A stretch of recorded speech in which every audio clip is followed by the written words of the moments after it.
Hi, welcome back. So today's dish that we will be preparing is going to be smothered chicken wings. And here is our ingredients out in the forefront. I have 3 pounds of chicken wings, some chicken broth, bell pepper, onion, garlic, some olive oil, salt, smoked paprika. I think smoked is going to be the best and bring out the most flavor than regular paprika, but if you don't have that, that's totally fine. Regular paprika will work. Some thyme, pepper, oregano, garlic powder, and flour. So I'm going to prep my chicken by seasoning it. I don't have exact measurements for these seasonings. I just put as much as I feel looks nice and evenly coated, but I would say to be careful with your salt and pepper because you may add more later on in this dish, and we don't want to over salt it, especially right away because you can't take the salt out. So be mindful of that. Okay, so I'm going to start with our seasonings here. First, we're going to do a bit of salt.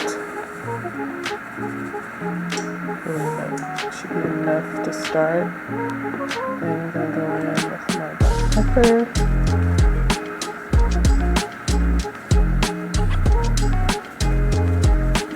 Now, it's a matter of preference. I do love things to be a little bit peppery, so I'm going to be a little more heavy with the pepper.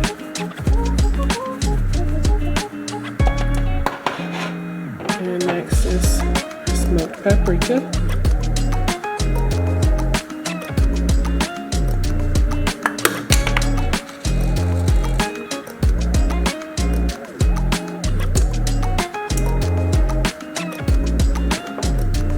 And then garlic powder.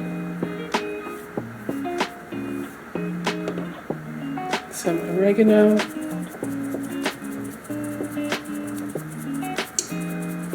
With dried oregano, a little goes a long way, and some dry thyme. Okay, so this is what my chicken looks like after I've mixed those spices in all over the chicken. I did end up going back in with some more of that garlic powder because I didn't smell enough garlic, and I love garlic. But here's the chicken. And next we're going to be working on our components of our gravy that the chicken is going to be smothered in. With our veggies, we're going to get those chopped up. You can do slices or big hearty chunks. I will be doing big hearty chunks. I don't think I will use all of both of these bell peppers, which you don't necessarily need that much. It's just with 3 pounds of chicken, I thought it would be nice to have more veg in there. And I have about 4 cloves of garlic. I'm going to mince that up, and I'm going to get my pan hot to start my roux. Okay, here are our chopped veggies. I did end up cutting both of those bell peppers because I felt like that after seeing it cut up is just the perfect amount that I need for my chicken. And I went ahead and I put our chicken in this pan. We're going to be cooking our chicken in the oven first for a little bit while we make our gravy on top of the stove. So the oven is preheated to 400 degrees. And we're going to put our chicken in the oven uncovered for about 30 minutes to get it at the right temperature for when I add that gravy later. So the chicken is going in the oven. Okay, I have my pan heated here. I did go in and add 3 tablespoons of butter and a splash of the olive oil to help with our roux. And while it is getting hot, I'm going to add in my peppers and onions. Garlic will go in last so it doesn't burn. These will cook for about 5 minutes. and at 5 minutes I'll add the garlic.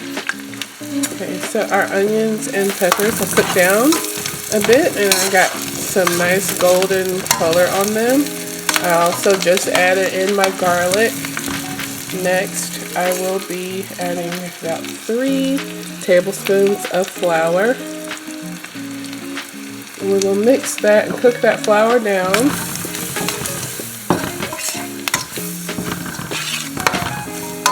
For our gravy. And we will be adding in our chicken broth. Slowly add the chicken broth in so you don't create lumps. And you can add whatever desired amount that you'd like, depending on how thick you want your gravy. So if you want a thinner gravy, add more. And here is my gravy after I've added my chicken broth. I ended up using about almost 4 cups to get this thickness, and it's been simmering for about 10 minutes. I also added my seasonings that I applied to the chicken earlier, lightly seasoned. Don't forget about the salt content. I would taste as I go, just adding a little bit and tasting each time to make sure that you've reached the saltiness and the flavors that you want. And our chicken is coming back out of the oven for us to add this gravy to it, and then we're going to put it back in the oven covered for 30 more minutes. And here it is out of the oven. I did broil them for about 10 minutes. And there you have it. It's delicious. I can't wait to dig in.